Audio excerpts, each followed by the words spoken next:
xidhmada afraad feerka crosska la yidhaah wuxuu ku dhacaa dhabanka waxaana ushiisha xusulkood kor u qaado awood lumintiisuna waa inaad gudaha u jartaa awood raacintiisuna waa inaad dhinaca raacisaa difaaciisu waa dhanka faryaradood iskaga dhigto ama inaad ka wareegto laagiisana waxaa la yidhaah heel kick waxaanu ku dhacaa madhanta waxaana ushiisha jilibkoo kor loo qaado awood lumintiisuna waa markuu ku dhaco kasoo goo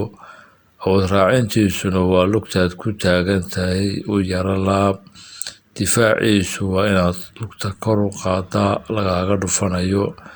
ama aad lugta kale kaga leexisaa